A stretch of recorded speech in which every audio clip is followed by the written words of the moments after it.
Hello everyone, this is Jean, and if my voice sounds a little soft, it's because I'm in a secret location called the JOB. Don't tell nobody. I'm not supposed to be here right now. I'm not supposed to be making a video. I'm supposed to be doing other stuff. But anyway, so I'm in my super secret location in an empty office trying to record this. So I'd like to introduce you all to Education Ducky. Say hi, Education Ducky. Quack, quack. Anyhow, I am doing a request.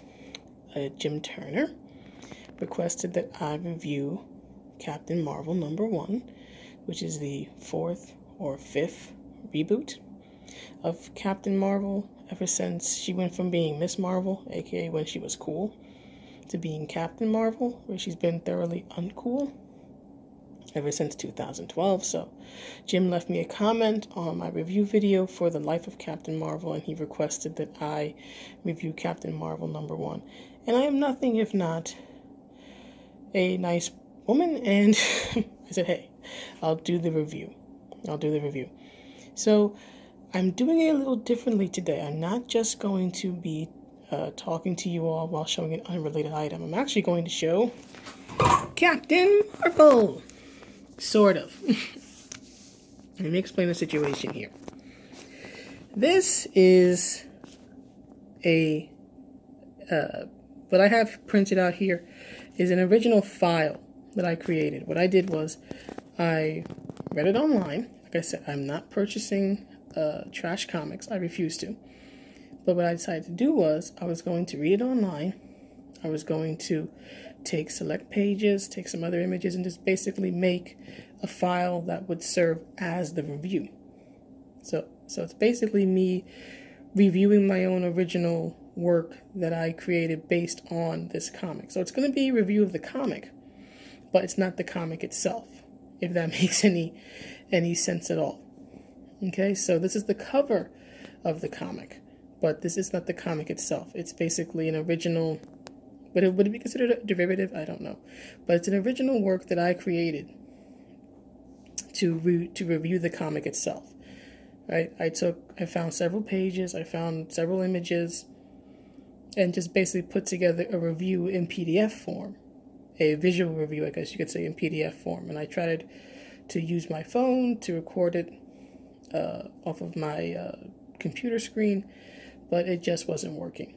So I figured I'd print it out, which I probably won't be doing again because it takes a lot of ink. So I thought I'd just print it out and then just review it. Just review what I made.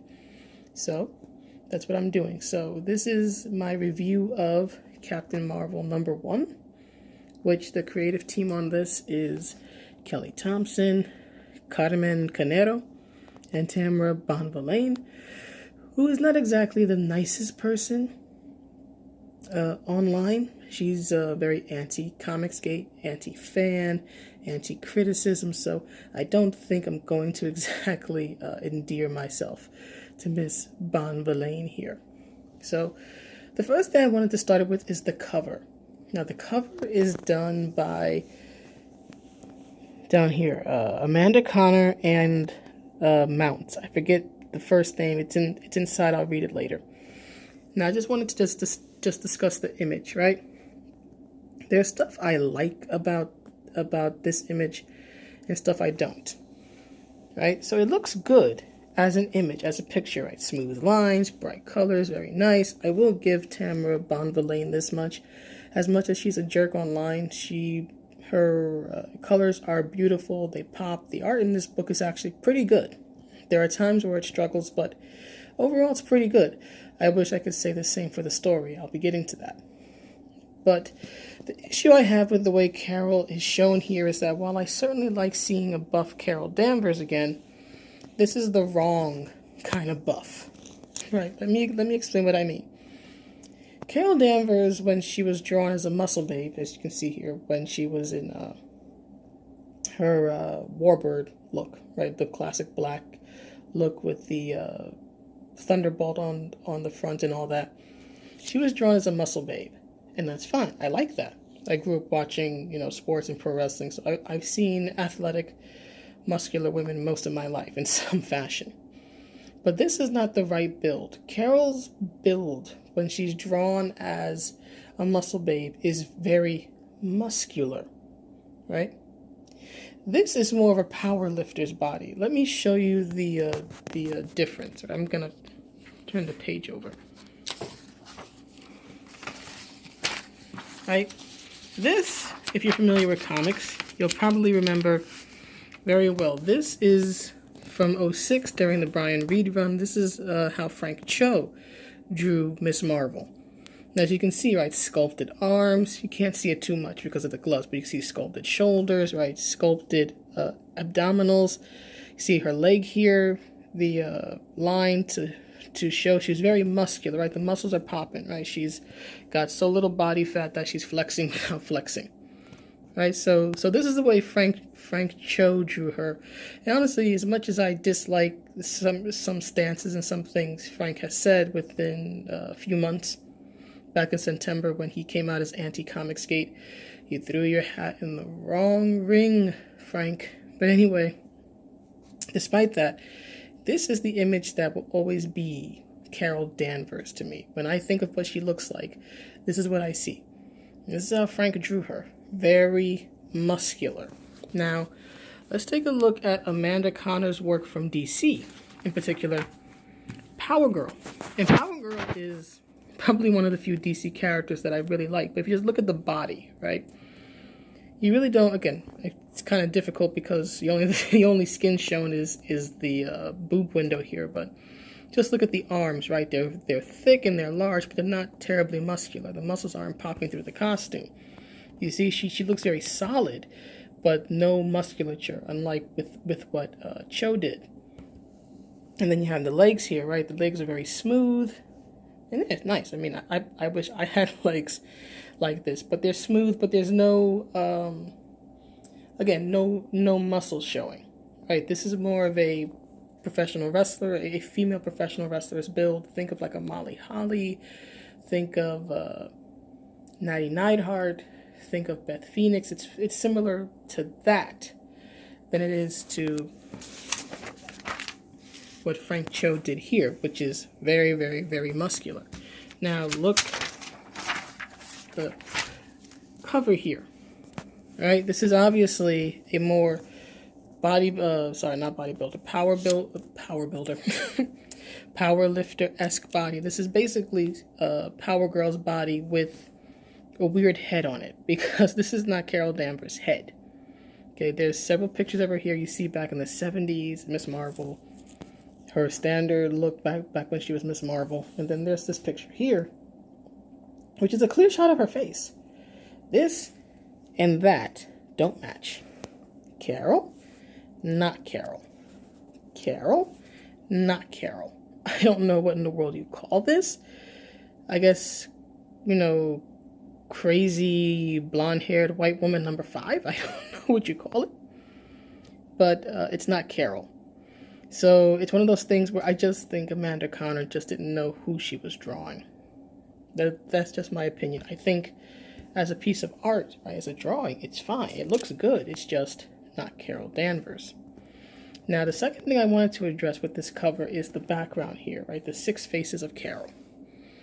I like that as an idea, right? We see military, we see Warbird, we see her original 70s outfit, we see her as a fighter pilot, we see Binary, we see her in as Captain Marvel. The issue I have with this is not this whole, 6 faces of Carol thing. What the issue I have with this is the colors, right? You see the red, you see the white, you see how it's faded and stained. It looks like 1950s communist propaganda. Marvel. The last thing I want to do when I'm reading a comic is think about 1950s communist propaganda. I don't read comics for that. I read comics to escape. I read comics to enjoy. I don't care what your political affiliations or your socioeconomic philosophies are, but can you please keep them out of an unrelated comic. If this were about communism, I could understand. But this comic is not about that. It's supposed to be a superhero story. So please, kill it with the 1950s communist imagery. Please and thank you. Now let me move on to the story itself. So we have the summary page here, which gives us the creative team here, which is Kelly Thompson as the writer, Carmen Canero as the artist, Tamara Bonvillain doing colors. We have VC's Clayton Cowles as the letterer. Logo is Jay Bowen. Design is Cowles and Nick Russell. Then we have the cover artists of Amanda Connor and Paul Mounts. And then the variants were done by Alex Ross, Adam Hughes, Lauren Tsai. All good artists. All good artists. The editor is Sarah Brunstad. Consulting editor is Will Moss. Executive editor is Tom Brevoort. That's the last thing I wanted to see. But anyway, so this is establishing the new history and continuity for Captain Marvel, saying that she was born to a Kree mother and a human father. Again, as I said in my previous video, not a bad idea in and of itself, but it opens way too many cans of worms. Like, why didn't Carol's brothers inherit any powers, or at least enhanced physical abilities? It doesn't make sense. It's not a bad idea. It's an idea that needs to be fleshed out. So it says here, born to a Kree mother and human father, former U.S. Air Force pilot Carol Danvers. I'm going to stop here for a moment because I'm getting very tired of Marvel not acknowledging Carol's rank when she was in the military. She wasn't just an Air Force pilot. This is a woman who worked her way up to major. That's an important thing. Okay, just like you would not refer to Motoko Kusanagi from Ghost in the Shell as anything but the major, they should not be denying Carol's rank, her rank in the military. She was a major. That was the rank she had when she retired. Major. I'm not asking you to bring it up all the time, but if you're going to sum her up, right, if this is supposed to be a summary of her history, you might want to mention the fact that she was actually an officer in the U.S. Air Force. Just saying. So, it mentions here that she became a superhero when a Kree device activated her latent powers. Yeah, because, she can't get her powers from a man. Can't have that. So the Psyche Megatron from like 40 years ago woke up her inherent latent abilities. And now she's an Avenger and Earth's mightiest hero. See, the issue I have with calling her Earth's mightiest hero is that that's a subjective term. It's like when you have people debating who's the GOAT. For those who don't know what that means, that's the greatest of all time. If you follow sports, you've no doubt heard these debates. That's not an objective statement. She's not liked as it is. Don't make subjective statements like Earth's mightiest hero. She's not. People as they do are going to say, well, Thor is better. Well, Hulk is better. This one's stronger. That one's stronger. Stick to simple objective facts. She was an Avenger. That's true. It is not true. It is not objectively provable that she's Earth's mightiest hero.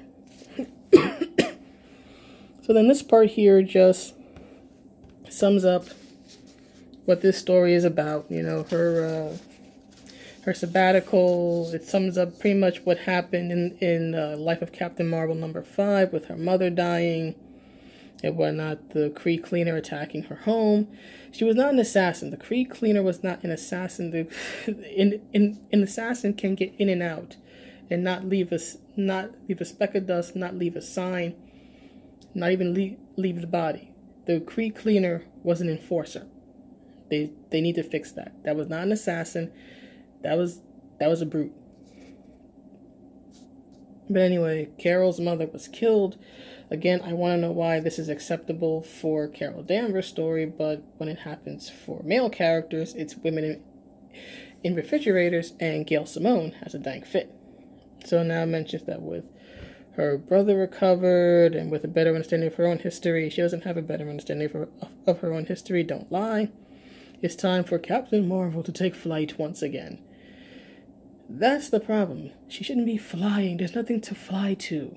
You guys need to fix her character first. You need to get back to the start. Have her have a redemption story. Have her figure out what it is to be a warrior. To be a hero again before you talk about taking flight. But anyhow, next page, as it were, is that this is supposed to be showing the various, I guess, elements of Carol Danvers that make up Carol. I have several issues with this. First of all, the fighter part. Yeah, she's a fighter. Explain to me why in this 70s outfit here, she's not wearing a bra. Tell me, someone explain this to me, why she isn't wearing a bra. Number 2, the part here showing she was a soldier. First of all, soldier is a term used for people in the army. Carol was Air Force. She would be an airman. More importantly, she's saluting with the wrong damn hand. If you don't believe me, look at John Cena. Look at Cena. A professional wrestler understands which hand you salute with. I don't know who did the... Brevoort was the editor. Brevoort? Why didn't you catch this? This is the wrong hand. This is the wrong hand. This image shouldn't even be here anyway, but that's the wrong damn hand. Then we have Carol as the hero in her most iconic look, aka the look they should have always allowed her to keep. Then we have her as a pilot, which really should be up here. Then we have her as captain, in other words, her absolute worst as a character. Then we have her as a leader, again, her absolute worst as a character. Then we have her as binary. Then we have her as icon. Here's the problem with this. Carol's never been an icon. And I've read her books, her stories going back, again, to the late 70s under Jerry Conway. Carol is not an icon. She's not. She never got to that status. I wish she had of back when she was a cool character, but she didn't. So this icon thing, one second. This icon thing, yeah, this icon crap. Damn it.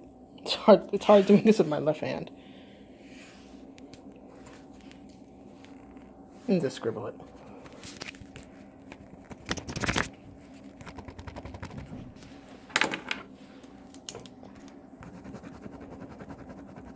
Sorry, y'all. Yeah, so this icon thing, gone. She's not an icon. She never was. See it? Yeah. See, that's your problem. She was never an icon. That should be gone. Here's how I feel this should be. Because, first of all, this labeling is wrong, too. It's not that Carol is not a warrior. She is. It's that she's never been a warrior as binary. Binary was never the expression of her warrior instincts. Binary is when she was the most separated from her humanity, to the point where she said, she flat out said in one X-Men book, I think it was, that she no longer felt a connection to Earth, and actually joined the Starjammers because that's where she felt her place was now, in space. Carol, her binary form, I should say, has never, ever, ever, ever been an expression of her warrior instincts. It was always the expression of her distance, her emotional distance from her humanity. So having the label here is wrong. Now, the part where it should be labeled a warrior is up here, right? Instead of hero, the hero should be here in the center, right? Because that's at least to me, that's the idea, that all these different parts and elements of Carol Danvers are supposed to create this one person who's supposed to be a hero. So the hero label should be here in the center, right? It should be here. This image, the image down here of her floating in the sky, should be here instead of this thing. But the warrior label should be here because it was established all the way back in the 70s. In the 70s, that Carol, that the Miss Marvel persona, I should say, was the expression of Carol's warrior instincts. And that's even something that Brian Reed held to and explored during War of the Marvels. In fact, I found a page, turn this over, that came from the Dark Reign storyline. And just to summarize here, Spider-Man's trying to talk to her. Just to summarize, if you don't know, Dark Reign was when Carol had died. Well, she died prior to Dark Reign, but she had died, and then some sort of weird alien thing basically split her in half, in a sense, and her humanity became a regular woman named Catherine Donovan, and her warrior instincts basically became Miss Marvel. So here is Miss Marvel, and again, the sum of Carol's warrior instincts. And Spidey's trying to talk to her here and whatnot. And here's what she says to him after a certain point. Feeling? This may not come up too well on the screen. Feeling? Your enemies are out there, plotting against you, preparing their next attack. There is a war to be fought, glorious battles to be won. Here we go. You wish to discuss your feelings? You are no warrior. And that is a warrior. That is the sum of Carol's warrior instincts. Her Miss Marvel persona has always been the sum of her warrior instincts and of her Kree side and her Kree heritage. So no. Wrong label. This is the warrior. The hero should be in the center. Next thing.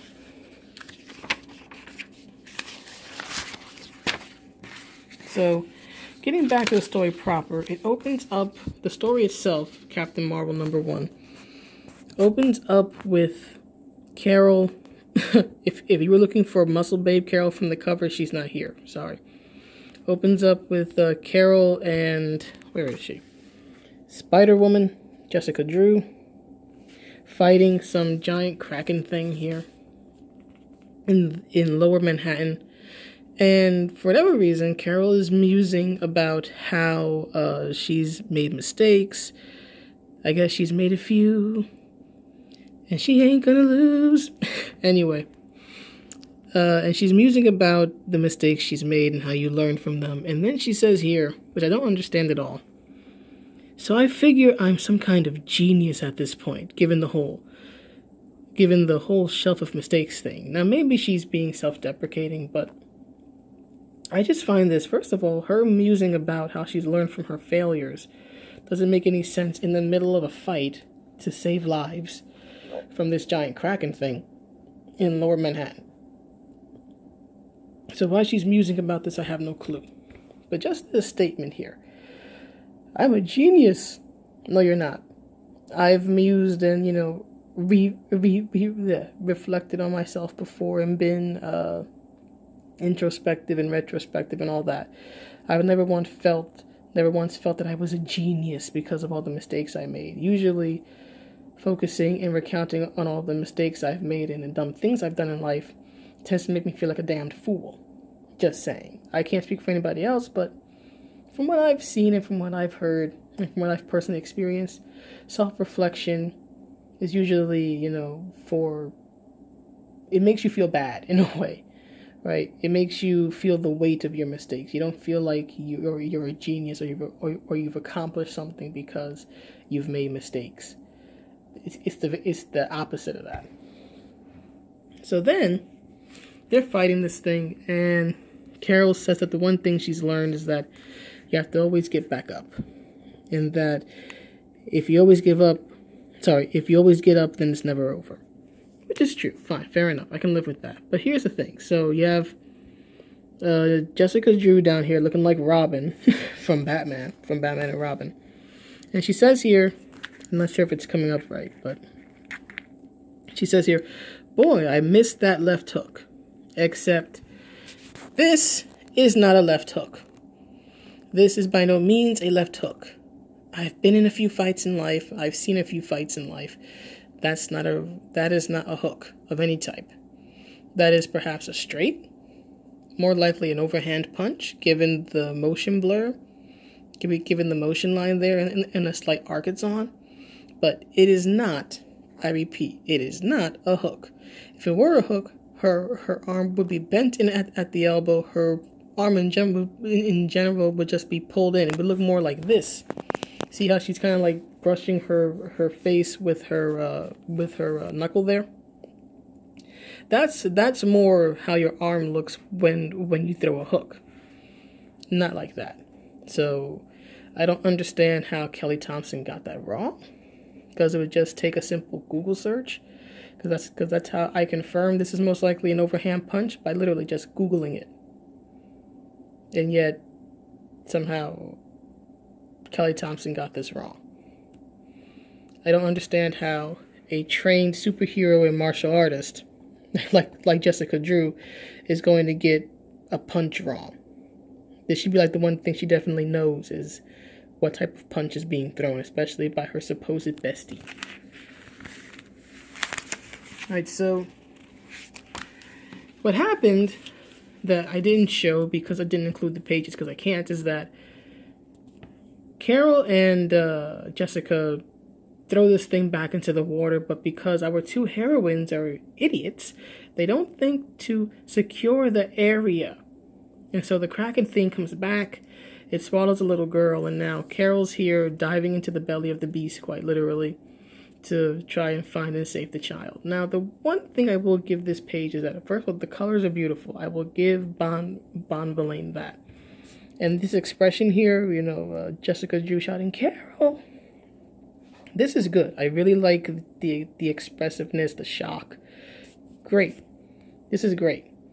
And then it gets ruined with this dialogue. Come on. No way that was it. No way. She's Captain freaking Marvel. I don't care how big that thing is. She does not get killed by a freaking Kraken. Keep in mind, this is an adult.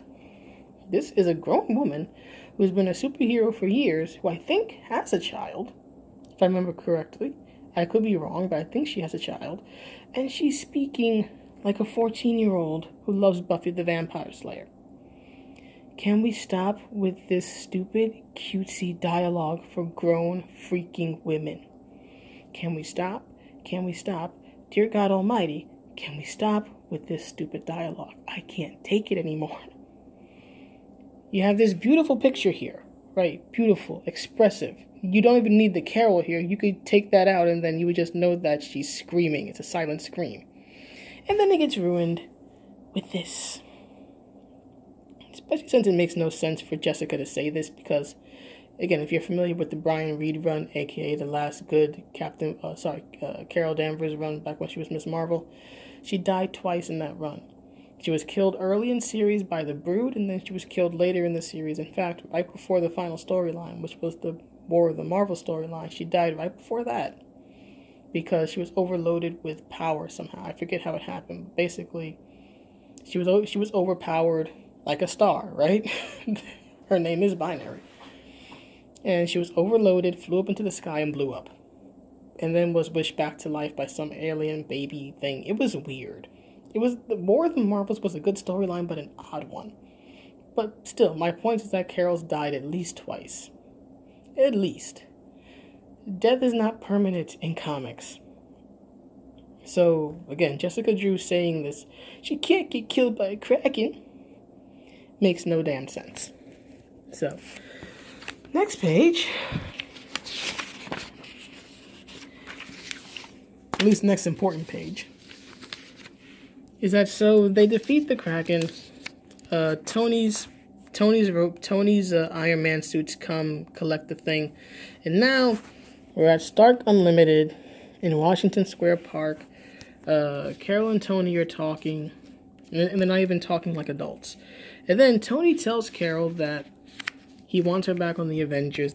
He says we, but he says here specifically is, we want you back in a big way with the Avengers, on your own, all of it. And then when he tells her that she needs to interview, she literally nopes out. I'm not joking. This is her response. Nope. I'm out. No way. Again, Carol Danvers, the same woman who once lost her spot on the Avengers because of her drinking problem, was voted out of the Avengers because she was hiding her drinking problem, is going to say no to an interview to be on the Avengers. because that makes sense. And then when Tony tells her that it's not optional, this is her response. Again, this is a woman who was a major in the Air Force, was military, has worked for NASA, been a spy, been a superhero, been through hell and back, all that stuff. This is her response. A grown woman who's got to be somewhere in her 30s or 40s by this point.